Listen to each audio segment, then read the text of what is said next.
that entire weekend.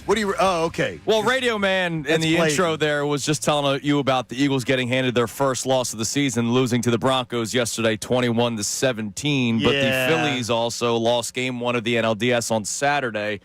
Both teams decided to do the same thing, blow a lead and never come back and look lifeless at the end. And that's what happened Saturday night against the Los Angeles Dodgers, and that's what happened yesterday against the Denver Broncos. So an 0-2 weekend. Phils look to even the series tonight. We got you covered. There's a lot of stuff to unpack from Saturday night, from yesterday afternoon, and, of course, to preview in an absolute must-win game because, spoiler alert, if the Phillies go down 2-0 to the Dodgers going back to L.A., they ain't got a shot in hell to win that series. All right, so let's start with, I don't know, you pick, because I have a question for everybody, Johnny, because this is one of those days where if somebody wanted to just text in or call in or YouTube in or whatever, like, go ahead. We'd love to see it. This is one of these days for you, right? Like, we just have the microphones. But this is one of these days where the collective city of Philadelphia, the Tri-County area, needs to vent. Because we saw a lot of things play out Saturday that we didn't want to see. And they went with those decisions, and it didn't help. And then yesterday, after Tweetgate, we're wondering, all right, can they get on the same page? And you quickly found out that they couldn't. Again, do we have problems is my question. Oh, yeah. Just the overall question, because I know this is a day where you could just come in and vent, and we'll be fine with it. But you always got to ask the question at the beginning of the show. So my question is, do we have problems? You can then take that any way you want. You can take that to the Phillies, whether it's the manager, whether it's the Pobo, whether it's the players, whether it's Bryce Harper, Kyle Schwarber, Trey Turner at the top of the lineup, or you could take it to the Eagles, whether it's the offensive line, whether it's A.J. Brown giving up on a route, whether it's Kevin Patullo not having a feel for the game, whether it's the Eagles being handed their first loss of the season. You go, all right, 4-1 record is good, but this is coming off of a tumultuous, dramatic week that we had to deal with because of Tweetgate, which is why we said it was a counterproductive thing to do. Even though we all saw it, we all agreed that the offense needed to get better. And for a glimpse, it looked like maybe it was going to get better yesterday because, look, you were playing against a good Broncos defense. You weren't going to score 35 points yesterday, but at least you saw glimpses. And then those glimpses just vanished. It's as if I was just having a good dream, and then my alarm went off at 4 o'clock in the morning. I said, all right, it's time to get to work. Good morning, Johnny. Sorry. Yeah, it's all right. I'm on one today, brother. Look, we're all one. We're all feeling it right now. We're all involved in it. I mean, I was in the building for both. I was in the very quiet buildings for both, by the way. Very quiet, tame, understated buildings for both, which really disappointed me, which might be my, biggest takeaway disappointment from the entire weekend is that both buildings, when the games were in the balance, were very quiet, very tame, which really disappoints me.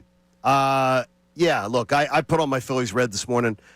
I'm still all in, but I get it. I get the disappointment. Saturday night sucked. And once again, it's what I have reiterated over and over again, like with the manager, that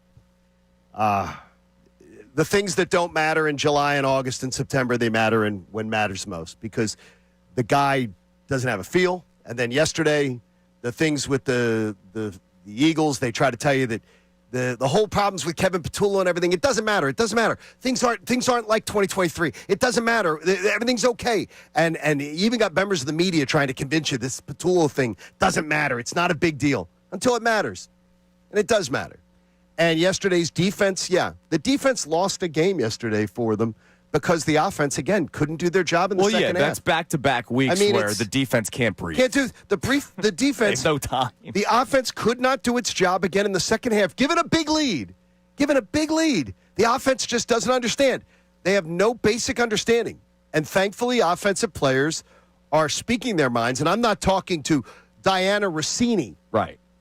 By sending cryptic text messages and whisper down the lane. I got to tell you, I'm disappointed in veterans that are on these teams for different ways. For the Phillies, it's performance. For the Eagles, it's behavior.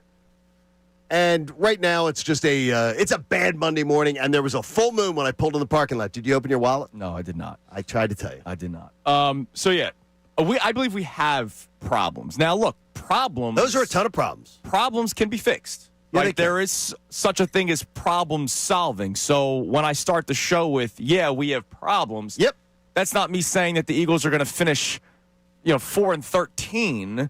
And I don't think the Phillies are dead. Do I like their chances? No. If you listen to the show on Friday and you followed us on social media Saturday throughout the day, I thought they needed game one a lot more than the Dodgers needed game one. So you may now feel or know how I feel about how the series is going to play out. But problems can be fixed. But let's address the problems. The Phillies, once again, in another playoff, got tight. And I know it's just game one. Tight. But the Phillies, as you see, and we've seen before, and I know this is one of those, you can't really judge this. There's no statistic for it. Maybe there is. The clutch gene, I know there's stats out there for everything. But the Phillies are front runners, all right? When they're in the lead and things are going great, they can pile on, even though they didn't pile on. But look, they're facing a good pitcher in Shohei Ohtani. They did their job against Ohtani. But then as soon as the Dodgers come back, they got tight. Which is why, going back to that Mets series when they got swept, and you were on vacation, Johnny, it wasn't that I thought the Mets were like now all of a sudden going to go on a roll for the World Series. Connor, if you remember, I straight up said the Phillies team, they struggle when the lights are brightest, and that was a big light series. Now, they came back and swept the Mets later on, and all was beautiful. But we know this team. We saw it in 22, 23, last year, and then Saturday night.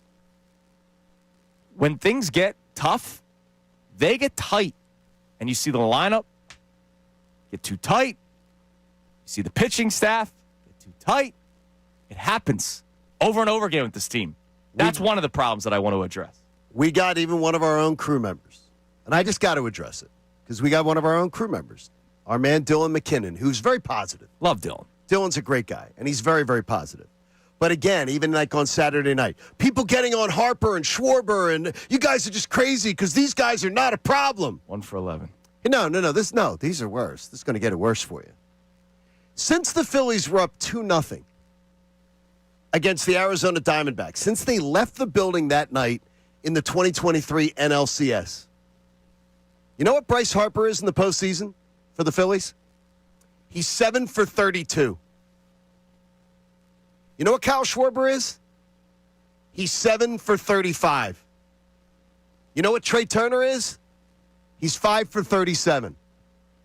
So stop quoting me stats that take into consideration all the things the Phillies did when it was going better.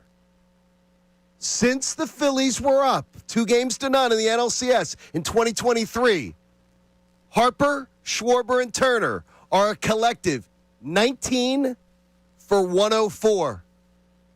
Batting 183. That's not good. So stop telling me that Schwarber's not a problem. Harper's not a problem. Look at their numbers. Turner's not a problem. Yes, they're all big problems. So you asked, do we have problems? When Harper's 7 for 32, Schwarber's 7 for 35, and Turner's 5 for 37, yes, Andrew Salciunas, we have problems. 3 of them at the top of the order, because when the lights are brightest, no, Harper, Schwarber, and Turner are letting down the Phillies. Can they come back? Sure, because they've shown us in the past. Problems can be solved. Turner has not shown us that. Turner has not shown us in his Phillies career that he really can do it. But we'll see about the others. We'll see if Harper and Schwarber can turn it around. And then Eagles problems. You mentioned it. Diana Rossini. Sources are talking. Yeah, But unfortunately, in game, we found out yesterday players are not. Man, there's a lot to unpack, and if you just want to vent, we're here for you. Absolutely. 610-632-0975. Now, coming up next, I know social media was buzzing about the officials yesterday. I know. Oh, yeah. We have the official poll report about yesterday's calls and non-calls. And then I would like to have a statement. It's Kincade and Salciunas, 97.5, The Fanatic. Whether you're at the job site, sitting in your cubicle. Hey guys, Andrew Salciunas, host of Kincade and Salciunas. Just want to thank you for checking out all of our great videos that we have on our YouTube channel every single day. Make sure, if you can, please like and subscribe and check out all the videos that we have on our YouTube channel, whether it's for us, Kincade and Salciunas, of course, our midday show, as well as Unfiltered with Bill and Ricky.